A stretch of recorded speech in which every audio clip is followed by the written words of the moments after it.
ولا بحياتك تتجوز وحدة أغنى منك ماديا. إذا صرفت عليها أيضا أكثر من طاقتك كلفتك، وإن صرفت عليك امتلكتك. اتجوزها بحالة واحدة فقط إذا قدرت تمنع نفسك من مالها. ليس كل حلال يفعل ولا كل حرام يترك للأبد. اليوم الخنزير حرام ولكن أنا آكله إذا ما ظل عندي أكل إلا هو. واسم لوط اسم نبي. حياتك انت شفت حدا مسمي ابن لوط هذا حلال؟ ما نعمله احنا. وبعمرك كله ما تتجوز وحده تطلع على السوشيال ميديا، تيك توك فيسبوك كذا تطالع وجهها، وان كانت كل يوم تطلع تقرا القران وتنزل حتى اذا مغشيه. لان المراه لها عرقين او شرشين، واحد باطن وواحد ظاهر.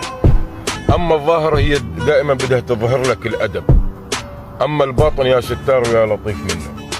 فالجسورة على الحلال قد تكون جسورة على الحرام إذا تزوجتها. ولا بعمرك تتجوز بنتها، لأنه بنتها تقتدي بها. نعم، وما أدراك يمكن الأم تكون صالحة والبنت تكون جسورة عليك بالحرام. هذا فلسفة، هذا ما يفهم أي واحد. هذا حيشاكم يعني، حيش الناس الدراويش يعني.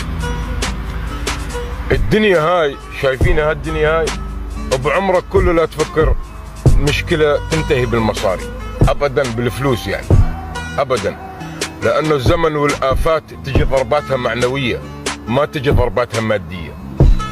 الإنسان يأكل أكثر من الأكل ما إلك ملات بطنك، أو مثل ما يقول الرسول صلى الله عليه وسلم: كخماص الطير تغدو كالطير تغدو خماصا وتعود بطانا. الطير يقعد الصبح ما بيأكل بعشه، يقول بسم الله ويروح، يرجع يشوفه مليان أكل. ولا البقر ولا الغنم إلها جيوب تودع بيها المصاري. الرزق هو على الله سبحانه وتعالى. وأسوأ الرجال بالدنيا اللي ينافق مشان رزقه، وأسوأ الرجال بالدنيا اللي يتخلى عن شعره من شواربه مشان مال الكوكب كلياته. أعوذ بالله. انتو زلم والنساء يطمنون، الدنيا بيها زلم والله. إذا تموت ما يجي منها 1000 واحد جايف. والله بهالفيديو هذا راح يشوفونه زلم وناس والله العظيم أجلكم الله أحذيتهم تساوي 6000 مشهور. اي والله. الله يعطيكم العافية. الله كريم.